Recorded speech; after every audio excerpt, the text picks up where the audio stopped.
Bang, bang itu apaan di kepala lu? Ini adalah sebuah aksesoris buat mendistraksi lu. Gak bercanda. Oke, kita mulai video ini. Jadi ini termasuk yang paling sering ditanyain. Gue berkali-kali notice sama komentar kayak gini dari waktu ke waktu. Bang, kalau gua nonton doang, ngelakuin P-nya doang, tapi nggak dikeluarin, nggak ngelakuin MO-nya, apakah dihitungnya itu gagal? Ini sama aja kayak lu nanya, bang gimana caranya biar badan gue terhindar dari terbakar pas lagi ngelakuin atraksi sembur api atau bermain sama obor. Kalau ditanya apakah itu hitungannya relapse, jawabannya hampir kali ya. Karena definisi relapse PMO itu kan kalau lu ngelakuin ketiganya secara bebarengan. Nonton P sambil M, terus O juga. Berarti kalau gitu nonton P-nya aja boleh dong, karena kan jatuhnya bukan relapse. Masih aman kan asalkan nggak lanjut M dan O-nya. Menurut gue pribadi, malah dari ketiga hal ini, P, M, dan O, yang sangat amat berbahaya adalah P-nya. Oke, banyak yang bilang kalau Korn itu sama aja kayak narkoboy mata, dan gue setuju sama hal tersebut.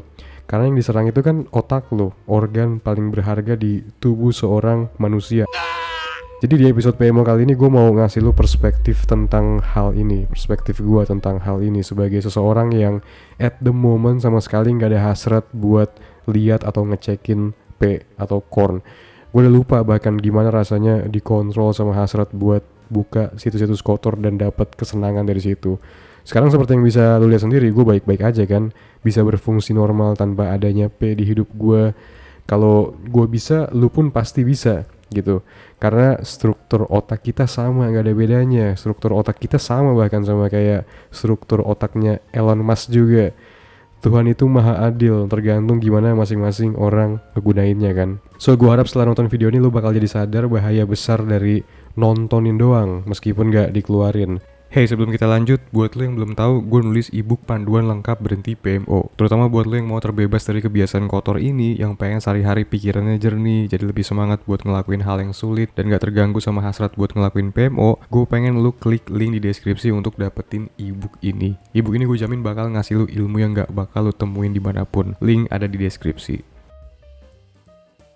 Oke, pertama-tama kita mencoba memahami PMO dari kacamata sang The Mother Nature. Mana yang paling tidak natural dan merusak di antara ketiganya, yaitu P, nonton Korn. Karena efek kesenangannya yang instan banget yang lu dapetin, yang mana ini ngebuat reseptor dopamin di otak lu jadi kacau balau, meronta-ronta dan jadi rusak. Udah kayak lagi scrolling sosmed, cuma P ini jauh bikin lu lebih semangat, lebih tergila-gila.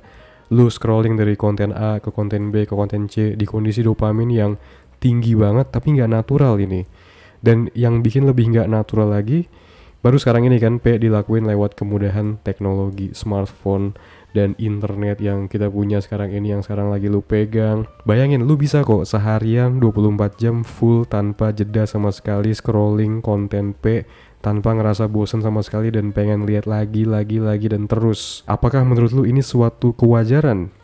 Of course not. Ini dahsyat banget dalam hal ngerusak otak lu. Sekarang kita lanjut ke alfabet kedua, yaitu M. Ngomongin secara kenaturalan, M ini bisa dibilang lebih natural daripada P tadi. M ini udah ada dari peradaban kuno. Banyak kok artefak-artefak sejarah yang ngejelasin tentang manusia yang melakukan M ini. Peradaban Yunani kuno contohnya nganggep M ini sebagai kegiatan yang memalukan.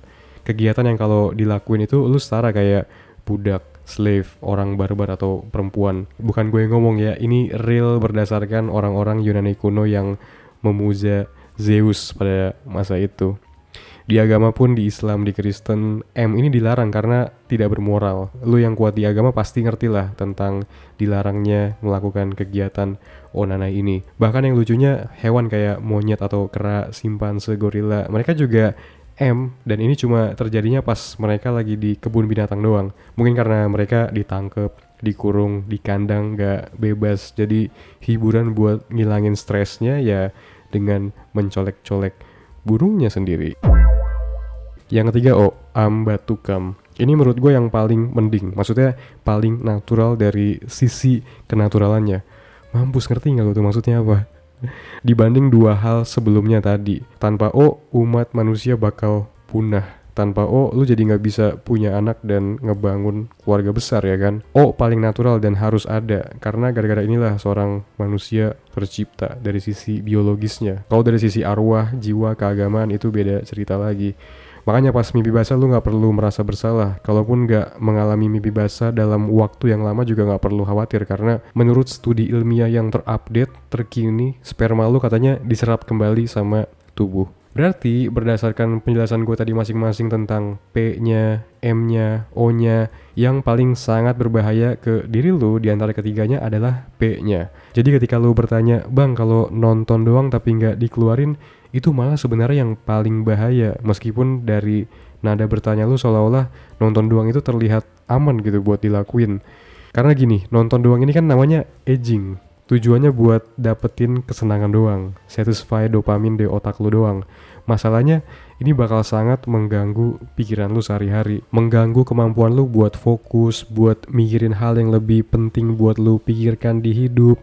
Karena bayangan tentang itu muncul terus, lu ada di mode otak cabul seharian jadinya. Pas ngobrol interaksi sama lawan jenis pun gelagat lu jadi terlihat agak gimana gitu, gara-gara P ini membuat aura lu jadi lebih low vibrational. Orang lain bisa mendeteksi energi ini. As I told you many times, hormon dopamin di otak jadi hyperaktif efek nonton doang ini, dan ini bahaya banget buat lu. Level tingginya ini kagak normal, lebih tinggi bahkan dari tindakan S3X itu sendiri berdasarkan data. Coba lu bayangin before after orang yang kecanduan narkoba jadi gimana penampilan fisiknya. Bayangin juga ini yang terjadi di otak lu kalau lu sering nontonin doang. Lu mungkin gak bisa ngelihatnya, tapi pasti bisa ngerasainnya. Ini kagak bener banget nih, di kepala gua ada sesuatu yang something wrong. Oke. Komen, like, share, subscribe channel ini kalau lu pengen ngeliat tipe konten kayak gini terus ke depannya. Kalau lu mau support gue lebih lanjut, dapetin ebook gue panduan lengkap berhenti PMO permanen. Diskon NNN-nya tinggal 2 hari lagi berakhir. So, tunggu apa lagi buat lu yang pengen dapetin harga spesial. Cek course gue juga di Udemy, belajar bikin konten. Buat lu yang tertarik di dunia perkontenan, pengen belajar dari pengalaman pribadi gue gimana mengeksekusinya selama ini. Diskon juga pasti dari Udemy-nya selalu. Oke, kita berjumpa lagi di next konten. Peace.